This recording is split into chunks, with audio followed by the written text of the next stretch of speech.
and welcome to Philanthropy Supporting Ukraine series. Before we get started here, a few reminders. If you have any tech issues, please send us a message using the chat function. Also, you can use the live transcript function. Just click on live transcript, show subtitles, or view full transcript. This event is recorded and will be shared with the participants. For Q&A, I would like to encourage everyone to submit your questions via the chat function. My name is Martina Hrvolova, and I'm a resident fellow at the German Marshall Fund of the United States in Washington, D.C. My role will be to facilitate the series conversations about the role of philanthropy as the Russian war against Ukraine continues to have devastating impacts on its people and world globally.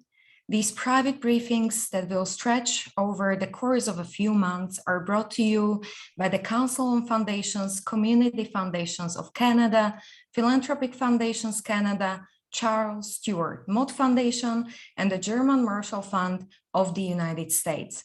You will have the opportunity to co-create a series through a brief survey at the end of this first session by sharing your thoughts on what we can do for you around your efforts related to Ukraine. Our today's conversation will focus on the current, near, and long-term needs that philanthropy can help address. The introduction will be provided by Nick Dejczakowski, who is a senior program officer working at the Mott Foundation on enhancing community philanthropy and strengthening civic space. He has extensive experience in nonprofit and philanthropic sector infrastructure and community philanthropy grant-making. In late 90s, Nick lived in Ukraine, where he worked in various roles supporting local reform before joining the Mott Foundation in 2000. Nick, over to you.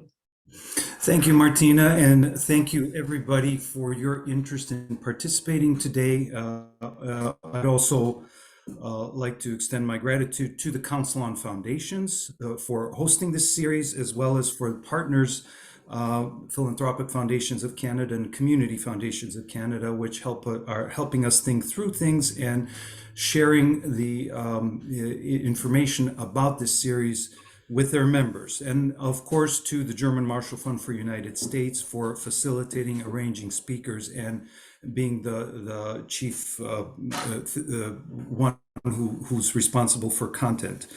Now, the Mott Foundation, private foundation in Flint, Michigan, we have been supporting civil society development in Ukraine and the Eastern European, Central European region for several decades. And even though our geography had started shifting to other parts of the world, we still have some programming in Ukraine. So, but when the full-scale invasion started in late February of this year, we did what I think a lot of foundations did, which is provide some additional, I'd call it emergency funding. We added in an extra $2.6 million to some of the things we were already doing in Ukraine.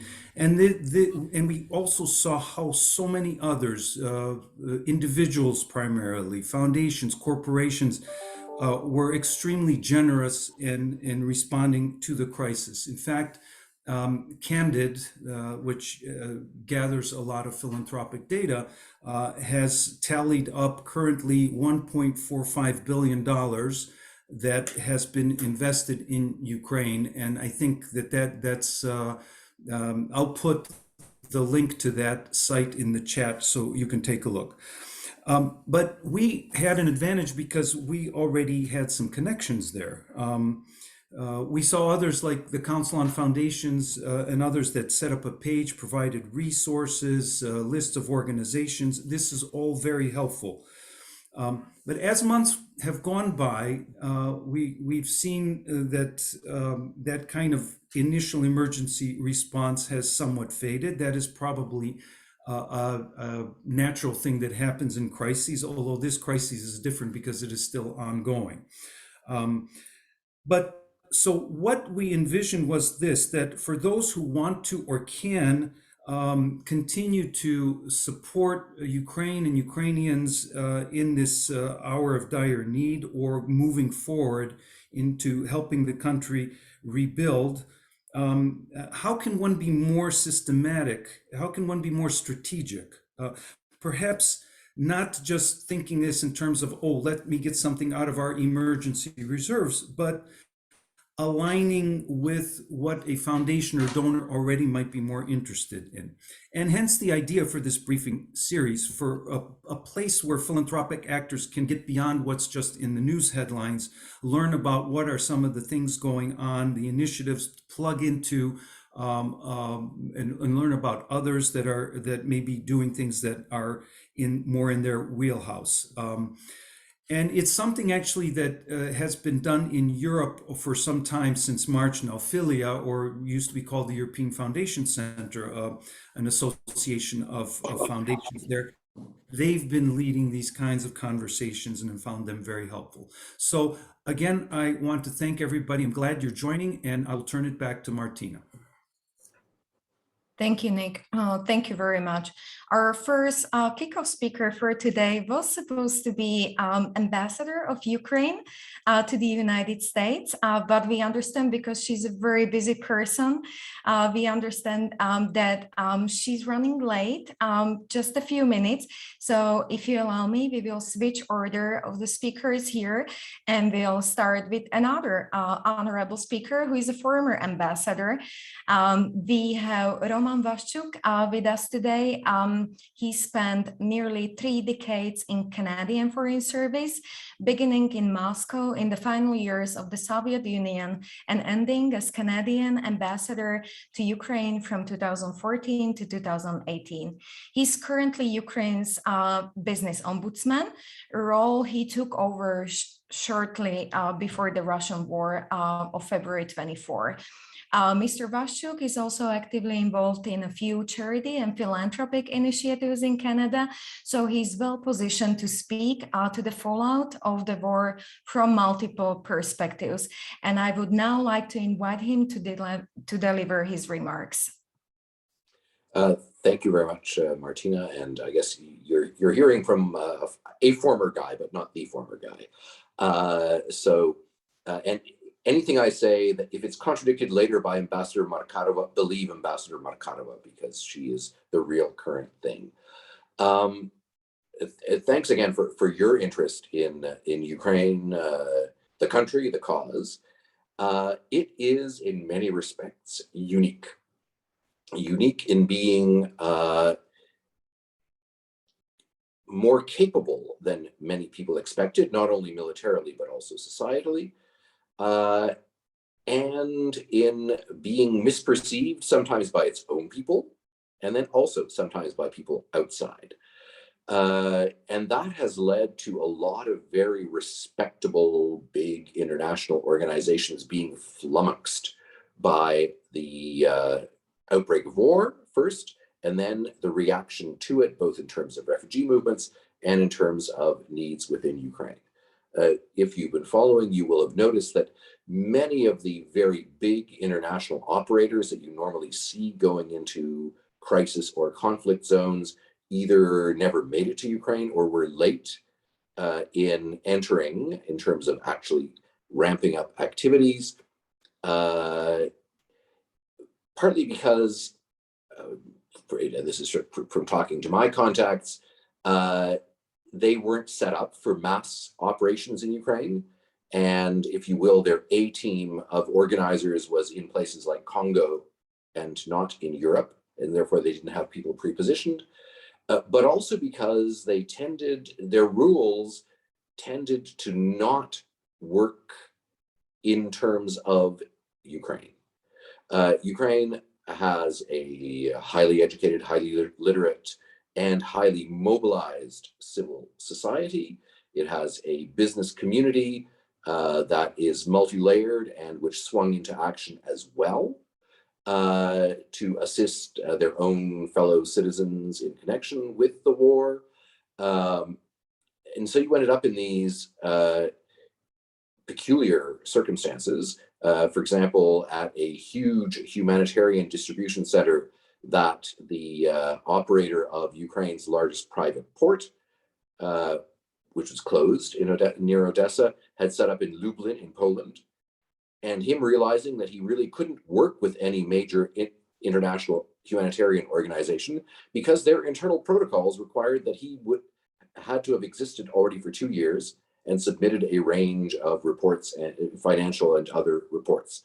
Now, the fact is that this is something that he, as a world-class logistics expert, and his team had whipped together in a couple of weeks, started operating, but did not fall within the highly institutionalized, maybe even fossilized patterns of these UN organizations and organizations like the Red Cross and others. So you have this peculiar situation where, if you will, excess Ukrainian capacity got in the way of Ukrainians being helped. They weren't passive enough. They weren't pathetic enough to be the usual aid recipients. A somewhat similar situation has emerged with Ukrainians as displaced persons in neighboring European countries. Of course, there's been a huge wave. About close to 7 million people have crossed through Poland alone. But again, not your typical movement. 90% women and children and older people. But also, and here I'm drawing on a Polish National Bank study just released this month, 50% with higher education. And so their reaction to their situation is quite different from those of refugees from other recent crisis areas. One of the things you hear from them is, when people meet them and see them and say, "You don't look like refugees to us," they say, "Look, we didn't come here to escape poverty. We didn't come here because we want to live in your country. We came here because there's been a war and it's dangerous and things are blowing up." It also means they behave differently, at least for example, in Poland, they're actually quite easily activated. You find that over a third have already found jobs. And that's also because Poland has opened its job market to them. Another 50% are looking for jobs. And mostly they are not looking for monetary handouts. They are people who don't want to be recipients of overt monetary transfers. They're not used to it in their previous lives, and they are not looking forward to it. They're happy to use it as a transitional device, but want to be independent and standing on their own feet as much as possible. And again, I'm giving you the majority. That does not mean that there are not large numbers of disabled people, traumatized people, and others who require considerably more support, but the overall complexion of the group is different. Meanwhile, back in Ukraine, we saw a stabilization phase of the conflict where a lot of people went back. A lot of those who had initially left went back. Just the example of my own organization, I'm here in Poland now, where I have been basically since late February, early March. Out of the 30 people in my organization, 7 women left Ukraine, came to Poland. 1 went on to North America, and 6 returned to Ukraine, feeling the situation was stable enough for them to go back. Now I'm starting to get calls from them saying, looking bad on the infrastructure front.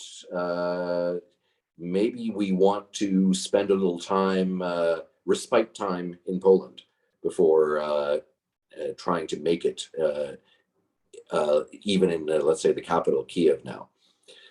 So you have people who are quite sensitive to the ebb and flow of the conflict, and who see their role as, whether they're in Ukraine or outside Ukraine, being supportive of the people fighting the war. So in a sense, they're refugees from the war, but not from, if you will, the collective national struggle. And again, that's a generalization. Doesn't mean that there aren't people who are again, have become totally despondent about the whole thing. But the bulk of people, as soon as they have an opportunity, start sending remittances back or donating to funds supporting the Ukrainian military or humanitarian work, and similarly are engaging in other forms of volunteer activity in their new locations. But that's also true, of course, of towns and cities across Ukraine. I had been involved in my past life, Canadian ambassador life, with a village and rural community that was developing a dairy cooperative, and so I know the mayor, I know some of the actresses there, because it's mostly run by women, and they have been very busy in doing communal events to make meals and home-cooked meals for the soldiers to send to the front, that sort of thing. Other communities have created freeze-dried borscht, homemade freeze-dried borsches to send to the front. So it's a kind of self-support mechanism that not only helps the troops, but helps the communities by making them feel that they have some purpose and impact on what is happening to their country, whereas they themselves cannot stop the missiles from flying. So again, this all may seem a bit impressionistic. Final note, which is that Ukraine is kind of stuck in a gray zone right now. The conflict continues unevenly across the territory of the country.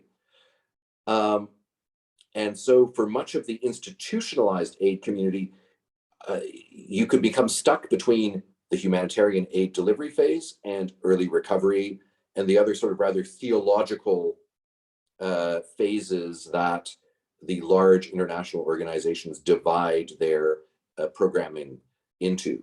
And so where I think funds and foundations like yours can be very helpful is in supporting initiatives that bridge those categories, where, again, somebody will say, from whether it's the Red Cross or somebody else, well, we got the money from Canada or Belgium as humanitarian money, so we couldn't possibly spend it on early recovery. So earmarked money. If you make your money unearmarked and you look specifically for projects that, let's say, help people restart a small local dairy or do something that creates jobs in the community, even while the war is still ongoing, then you will help Ukraine move through this current gray zone of neither cataclysm nor victory while it's moving towards expelling the Russians from the country without getting involved in sort of theological debates over what exactly is the kind of intrinsic nature of the aid that you're supporting. Thank you. Thank you very much, Roman. And I hope that your remarks will spark some conversation, including through questions from the audience. I already have a lot of questions, but I really appreciate that you also included some lessons learned and recommendations in your remarks. Before I move to another speaker on our list for today, I want to check with the embassy, and I'm looking at Katerina Smagli, our contact point there, to see if the ambassador is already available, but I don't think that's the case. Feel free to just give me hands up or thumbs up or a thumbs down. I suggest, Martina, that we turn now to Roman, Jonathan, and I hope that Ambassador will join us after he is over with his remarks. Sure, absolutely, no problem.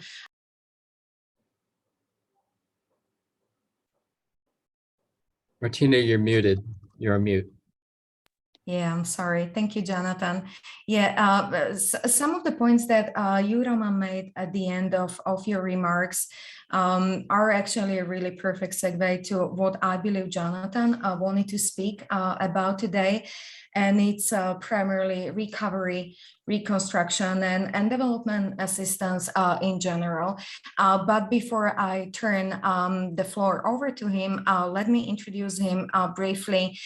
Jonathan Katz, who is my fellow coworker from the German Marshall Fund of the United States, covers primarily the work around recovery and reconstruction of Ukraine, but also civil society.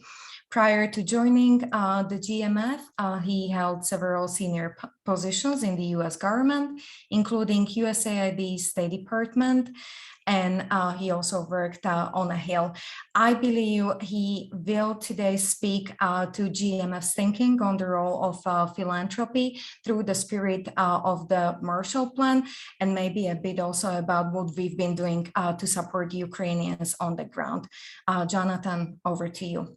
Martina, thank you. And also thank you to our co-organizers today and Roman too, who's actually on the ground in Poland doing over the last several months, engaging directly with Ukrainians and providing support. So thank you for your remarks, which I would associate myself with yours and also Nick as well. And really looking forward to hearing from the ambassador in a moment, who I respect deeply and has done an extraordinary job in Washington to make the case of support for Ukraine, in Washington in a bipartisan fashion, which is very difficult at times to do in a political season where it's extremely challenging.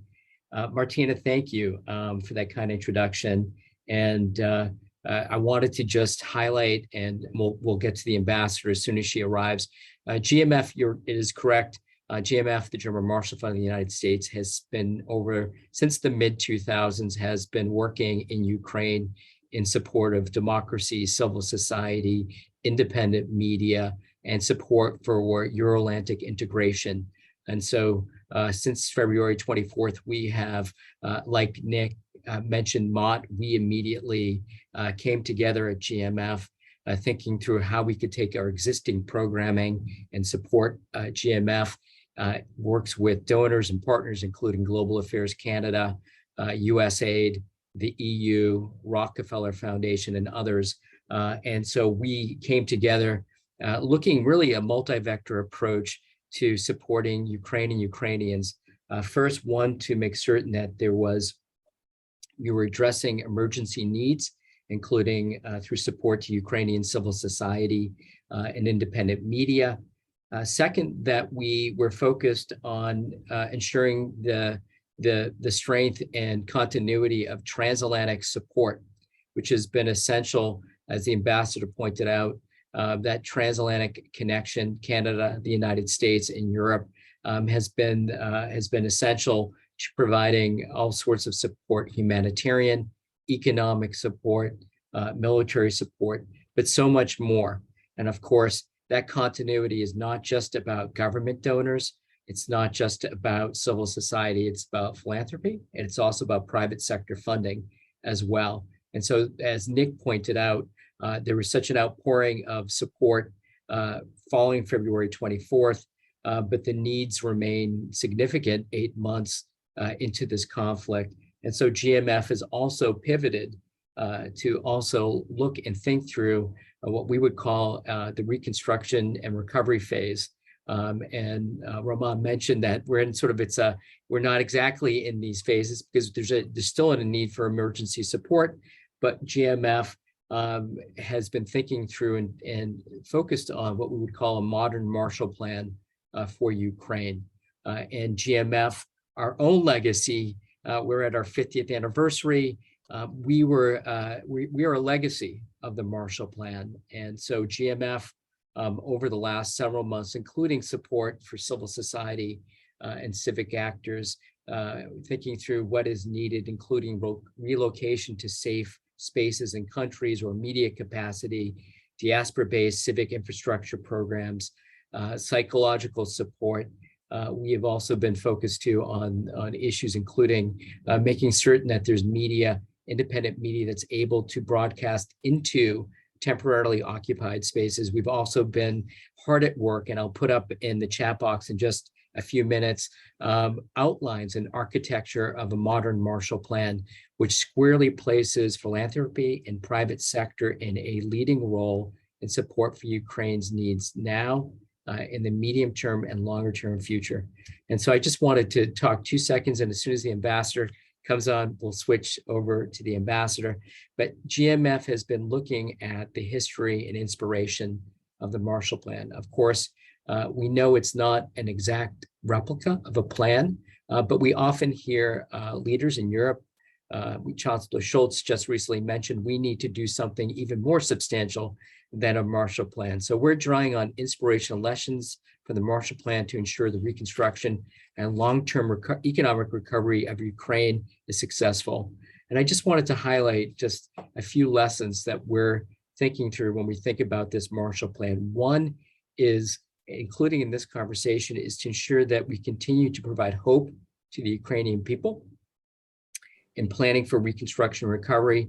And we believe that that hope and that effort must start now, even in the phase that we are in right now.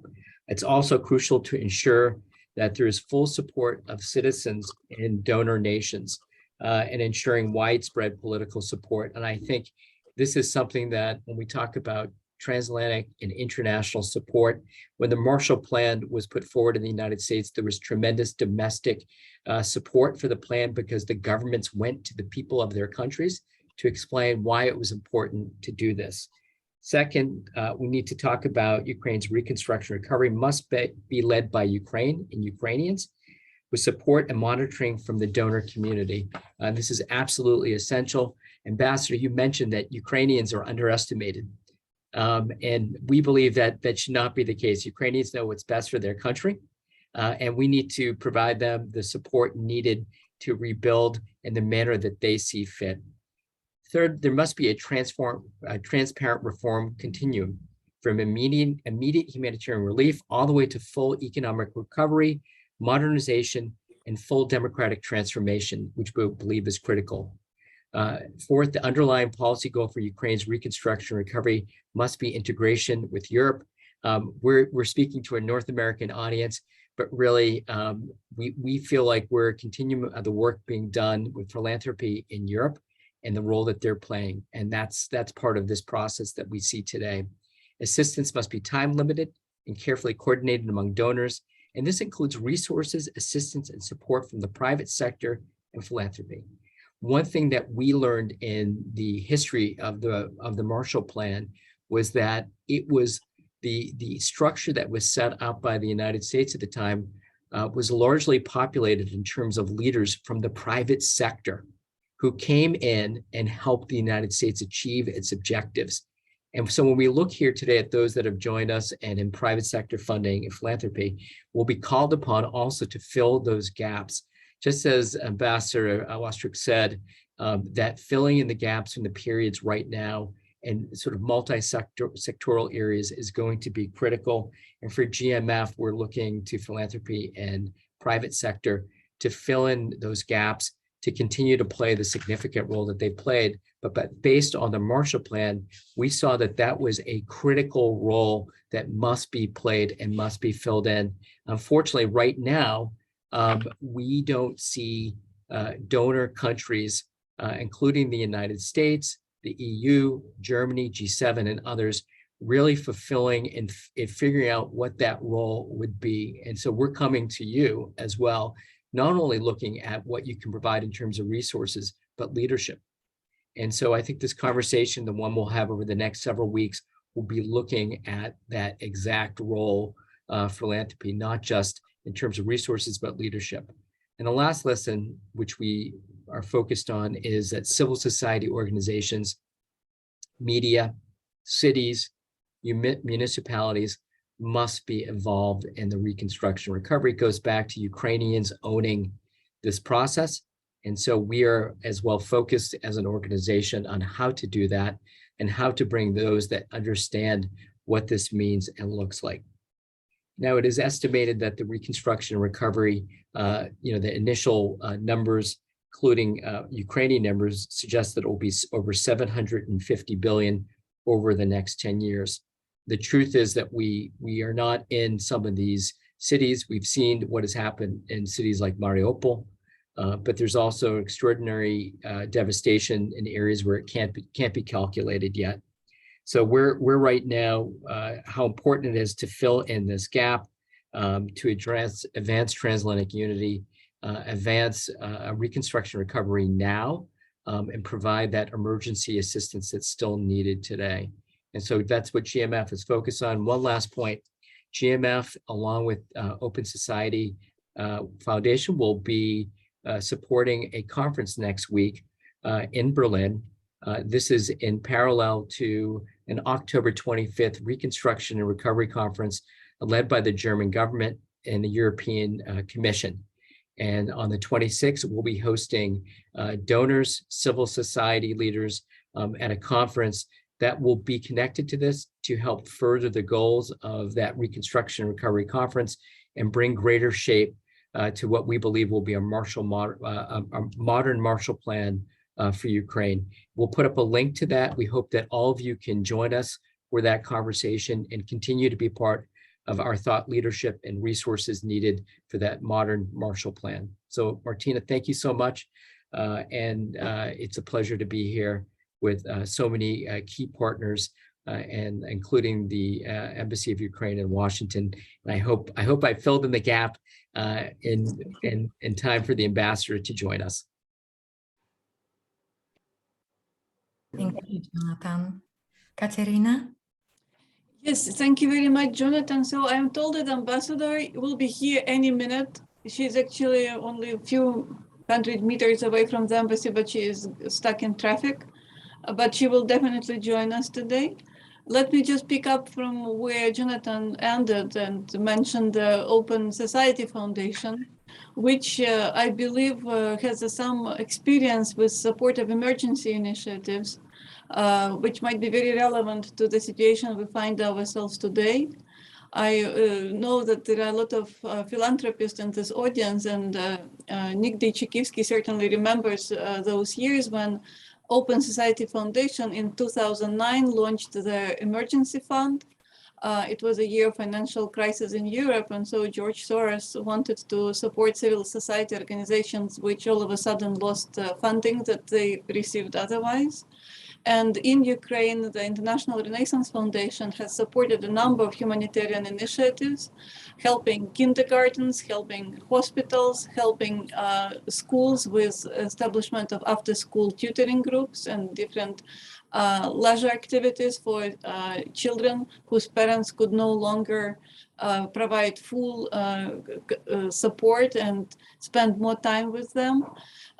The program also supported museums in Ukraine, and now we know that there are a lot of cultural institutions which had been destroyed. And most importantly, this program launched a number of initiatives in the sphere of social entrepreneurship.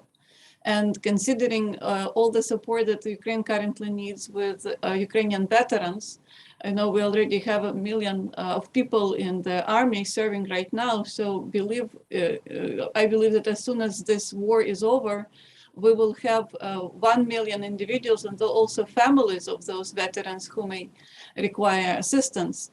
And a lot of veterans in Ukraine who've been in active combat in 2014, 2015, and later, when they returned to peaceful lives, they set up very successful private social enterprises. And the names of Pizza Veterana, Veterana Coffee are well known to everyone who visits Ukraine and other cities all over Ukraine.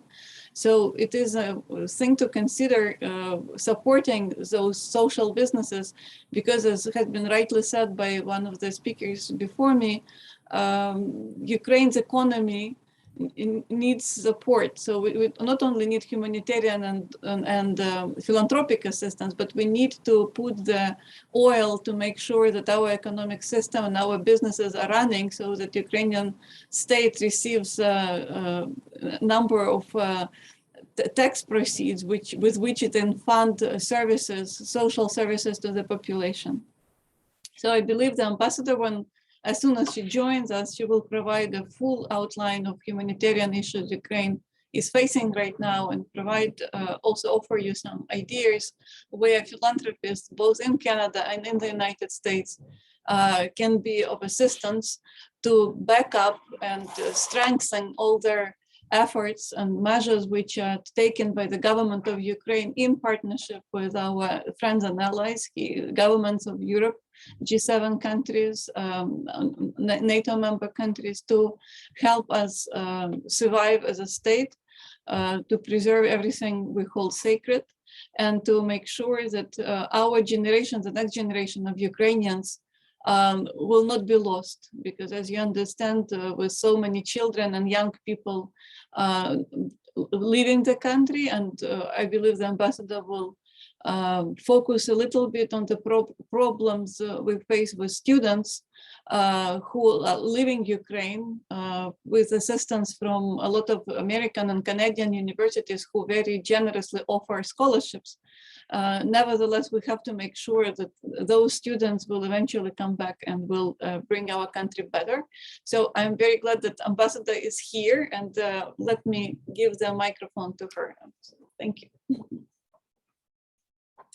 Thank you very much, Katerina. As we are switching the seats at the embassy, I'll use a couple of minutes to quickly introduce Ambassador of Ukraine to the United States, Oksana Markarova. She doesn't need any introduction, of course, but I still would like to say that before arriving to DC in 2021, she served as the country's Minister of Finance. And her list of accomplishments is really long. I'll just mention that she co-authored the country's economic revival program and managed its unprecedented fiscal consolidation. Other accomplishments include launching an investment promotion agency, Ukrainian Startup Fund, or spearheading the initiative to increase transparency in public finance of Ukraine. Ambassador Markarova also served in private service. Before joining the Foreign Service, she spent nearly 2 decades working in private equity and financial advisory sectors. And she also serves on a number of nonprofit and philanthropic boards. So we could not have a better guest to kick us off for this series. Thank you again very much. We know you're extremely busy. Welcome to the series, Ambassador. Thank you. Thank you very much. And so happy to see so many friends on the screen. Many thanks for the project partners, first of all, the U.S. Council on Foundations, the Community Foundations of Canada, Philanthropic Foundations of Canada, Charles Stewart Mott Foundation, and of course the German Marshall Fund. And special thanks to Jonathan for getting us all together. This is a very timely initiative, and first, and I know not the last of the series, where we can coordinate better and discuss the needs, but also how we can better work together in order to address these needs, not only for the sake of Ukraine, but in general, to communicate globally on the issues that are very important for us. Now, of course, I mean, the war in Ukraine, unfortunately, is far from over. And this phase of the war that started 8 years ago, but returned to Ukraine almost 8 months ago, has shown how fragile everything is in our normal democratic lives. When we are bombed by rockets, when we are tortured by invaders, when the energy grid is attacked and severely damaged, what we saw during the past 2 weeks, and the heating companies, when parts of your territory are occupied, sometimes for days, sometimes for months, like my home was, or sometimes, unfortunately, for many months, like Mariupol and other places. When you see the destruction of these massive proportions and war crimes of massive proportions, you see that the needs are enormous everywhere you look, from basic food and heating needs to education, which again, all of our kids have been disrupted in their education, whether they were in kindergarten, schools, or universities, to healthcare, which on the one hand has new needs, because there are so many defenders and so many civilians who have been injured that needs to go through the system. But then on the other hand, that the whole healthcare system is also being targeted. There are also cultural needs, something that rarely is addressed in the discussions among all partners, because of course the priority is to win and to get all the weapons and to get all the sanctions. The second priority is to feed people and warm people and tend to people. But the cultural needs is something that is very important in Ukraine. And the fact that Russians are not only destroying our museums, but also are disrupting the normal life for people who used to, who have the needs in music, in reading, in going to the theaters. And that's something that we also don't have in Ukraine. So any sector you look and any sphere of life you look, there are major needs that needs to be addressed. And there is help that is really needed from everyone, from all the organizations, the philanthropic organizations that are having that as their core missions. Now, of course, during this 7 months, the help that we've received from our partners have been enormous. And if you look at the security assistance and budget, direct budget support and sanctions, all of that, we're very grateful for that, and we need more. But there is a big space for all the philanthropic organizations to join forces and do also more in order to complement this country-to-country or international organization support, and do more to address this need. So I know that now this is the inaugural series, we are launching it, and I hope that there will be a very good and live discussion, and we can from this also start a platform where we could do it on the regular basis, and that would be where the needs would be matched with the missions, the great missions of the great foundations and companies that are ready and doing it in their day-to-day jobs. But also before I close, I would like to mention the veterans. This is something that is very important for Ukraine. This is something that on bilateral relations we are raising a lot, and it's not a typical traditional operation to help the veterans, because essentially the whole country is going to be veterans after we win. And again, there is no question in my mind, and there is no question in President Zelensky or our armed forces or every Ukrainian, either outside of Ukraine or in Ukraine, that we will win, that this war will end in with Ukrainian victory. But after we win this war, we will have to win the peace. And in order to win the peace, there are so many items that we have to address, and to get all the volunteers back into the normal life, and to get as many people back. We have now 8 million people approximately outside of Ukraine, primarily women and children. So there are needs in getting schools the equipment, and getting shelters ready, in getting healthcare supported.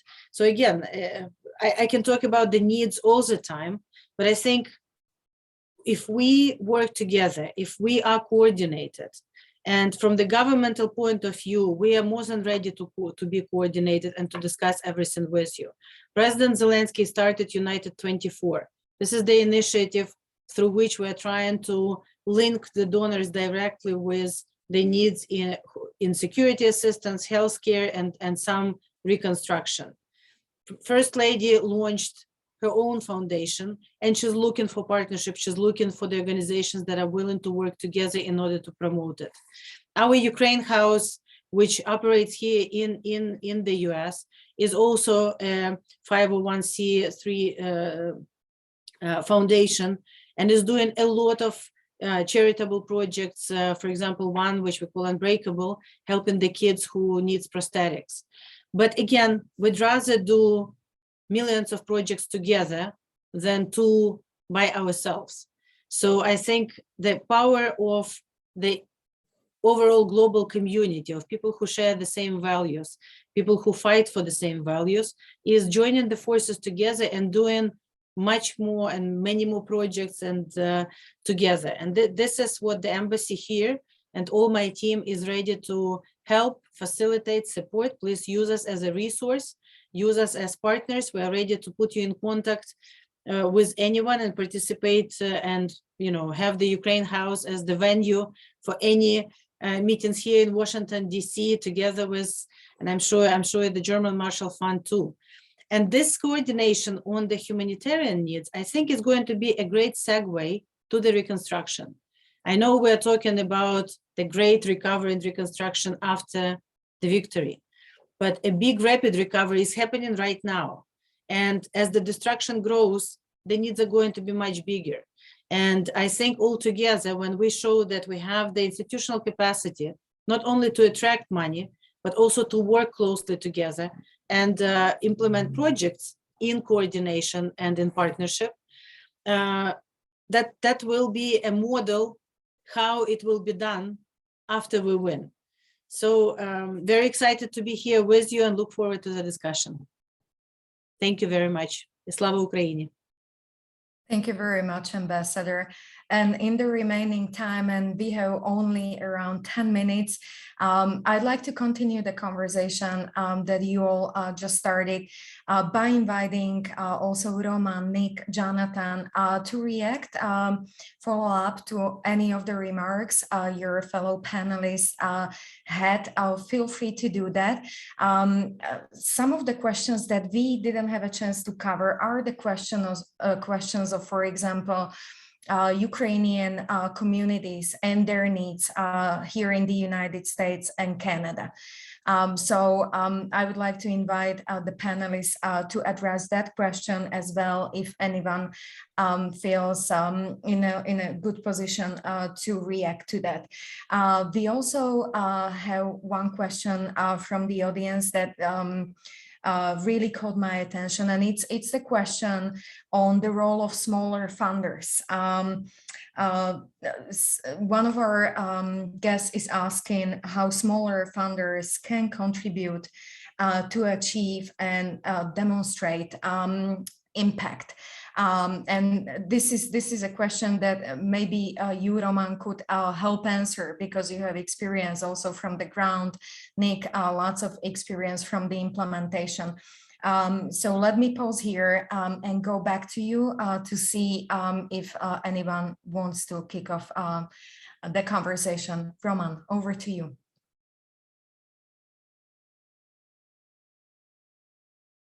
You're muted. Thank you. Unmute. As smaller funders, I think definitely a very welcome role. Ukraine underwent a process of decentralization, which involved empowering local communities. But a lot of those organizations are networked, so there are ways, there are online platforms that can help you find projects that are right size for you and that need support. And a lot of them are in this zone where they don't have the bureaucratic infrastructure that would make them fundable by large international organizations, but they could be just the right ones for you. I mean, I happen to be a fan of local cooperatives that already have the right spirit and sort of administrative infrastructure, and who could help build it out in not only helping people, but also economically engaging them in social enterprise scope there. And partly the other question about Ukrainian communities abroad, I think what we're seeing certainly in Canada, which I know better than the US, is that you're getting a new geography of settlement. In other words, Ukrainians are arriving and settling in areas that are less central, less expensive, provinces like Newfoundland, where previously no communities had existed at all. So support for people to self-organize, to create the things that ordinarily in a New York City or Los Angeles would already be there. Help for them to not only integrate, but also to integrate with each other. Create basic community infrastructure would probably be helpful in that respect. Thank you, Ambassador. Let me add to that. The Mott Foundation has been a fan and supporter of community foundations for half a century at least, and we support the ones in Ukraine as well. There are 18 that are active right now. and in the United States also, community foundations are often the ones that are very responsive to the needs of new arrivals. In fact, I would ask Kevin Murphy from the Berks County Community Foundation of Reading, Pennsylvania, to throw in the link in the chat that they have set up a donor advised fund that actually channels money to an organization called Jednania, which is a re-granter and actually has a program to grant to community foundations in Ukraine.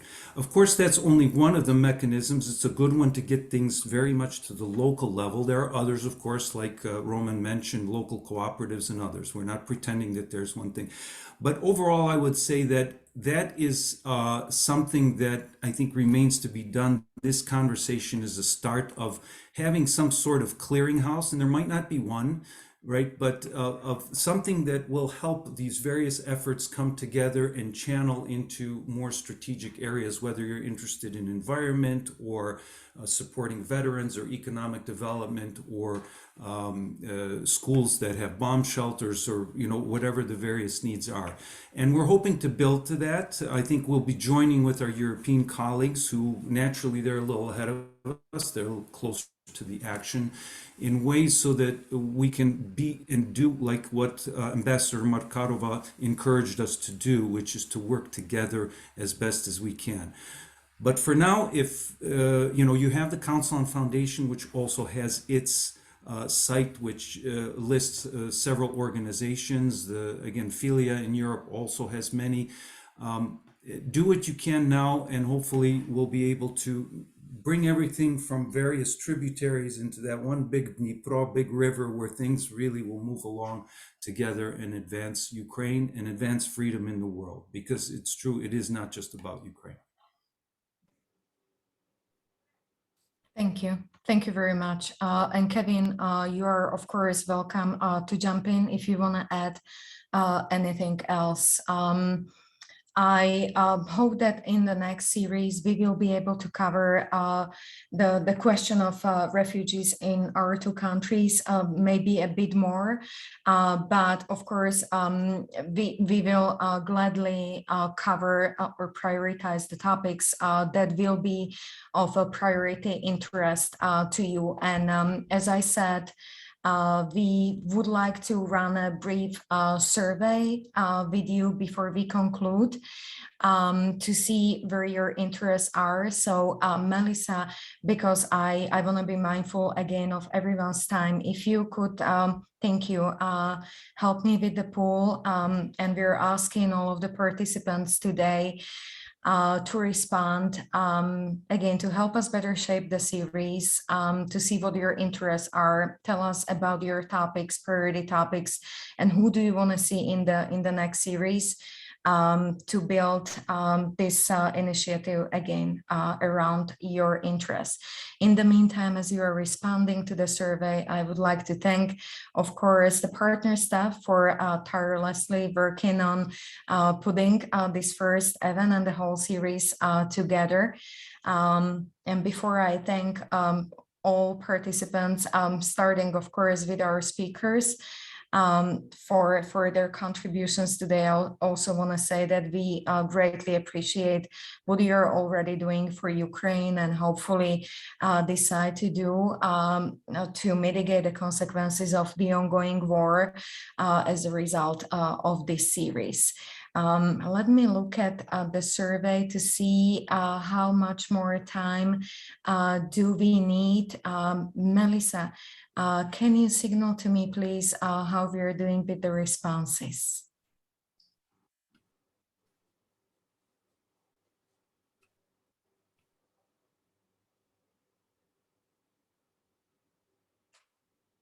Awesome. I see that they're still coming in. So we'll give it one more minute. And I will also check to make sure that I didn't skip any of your questions. I did not. And with that, I think we can close the poll. Melissa, are we going to be able to see the results right away? Awesome, fantastic. So based on your responses, and again, we will reflect on your input. Very, very soon, we see that you're interested primarily in recovery, reconstruction, as far as topics are concerned.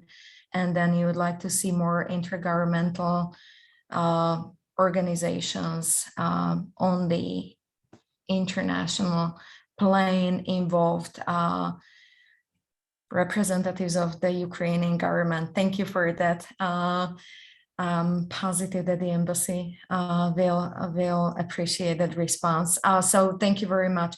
We will definitely look closely into your responses very, very soon because we, as we said at the beginning, hope to keep the conversation going.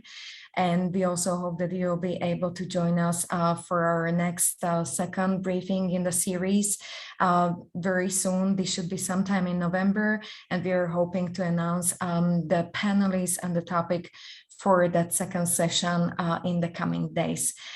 With that, allow me again to thank you very much to all of the panelists, starting with Ambassador Markarova, former Ambassador Vasyuk, and of course, Nick and Jonathan from the German Marshall Fund of the United States.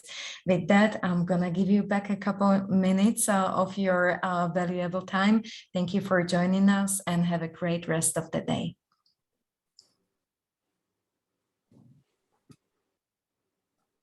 Good to see everybody. Thank you. Thank you.